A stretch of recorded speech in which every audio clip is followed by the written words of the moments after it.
entered Brooks, I was told time and time again that over my 4 years, I will experience significant change.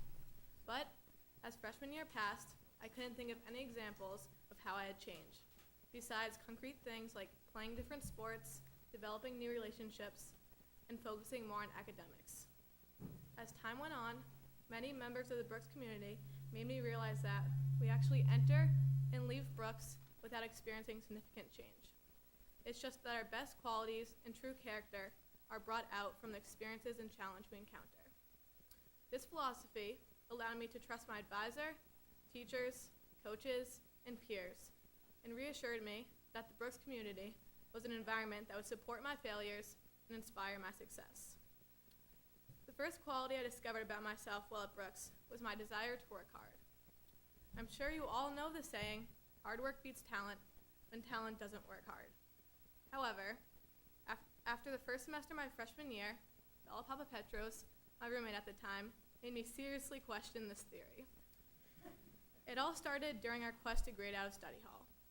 Many of you may not know, but Bella is the most naturally smart person in our grade. On the other hand, I am not.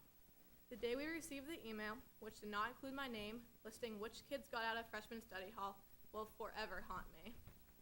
After Bella saw her name on the list, she proceeded to cram her desk under her bed. As Bella was dusting off her hands, she informed me that there would be no use for that anymore.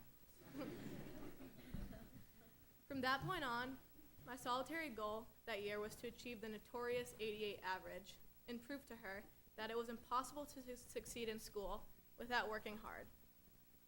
Every night, as I toiled away in the science forum doing my homework, I was always motivated by the fact that Bella's 2 hours consisted of setting Temple Run high scores, creeping senior boys on Facebook, improving her mini basketball game, and building a city out of gummy bears. After the first semester, my hard work had finally paid off. I graded out of study hall and will forever be satisfied by the horrified look on Bella's face when she realized she'd be forced to go back to study hall. The hard work that was brought out of me while attempting to get out of study hall has not wavered since. I also have had failures at Brooks that I haven't overcome. Despite my 5-foot frame, I considered myself a baller when I entered Brooks. I had played on my high school basketball team while I was in 8th grade, so I thought that playing varsity at Brooks would be a walk in the park. That was not the case whatsoever. Let's just say that despite the cold winter, I managed to keep the basketball bench extremely warm. This frustrated me. I felt I was never given the benefit of the doubt. I didn't understand why I wasn't being rewarded for my hard work during practice. As my sophomore season came to a close, the anxiety on the team became too much, and I quit. After quitting, I questioned what happened to my hard work and determination, 2 qualities I valued so much about myself. My 2 seasons on the team agonized me, frustrated me, and drained me, but I'm surprisingly happy I experienced the failure I did playing basketball. I believe my failure in basketball made me realize I had leadership qualities unbeknown to myself. My only leadership experience before Brooks was serving as president of my middle school. While that sounds deserving, being in the position I am now, it was not the case then.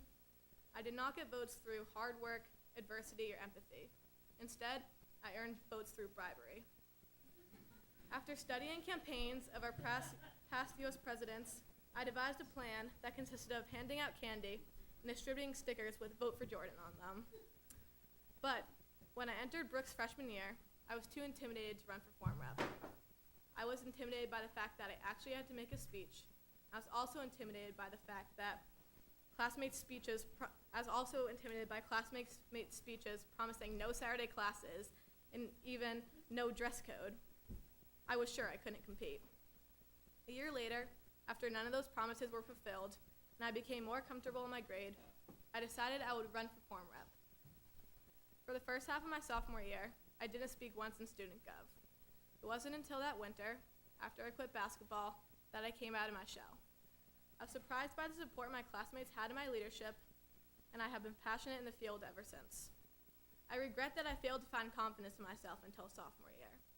I know that if I had overcame my intimidation and ran for form rep as a freshman, I would have realized sooner that I could be a contributing member to the Brooks community. To summarize my hopeless attempt to be philosophical, I offer you all some simple advice for the year. Trust that the wide range of experiences you will face over these next 8 months will result in positive self-recognition.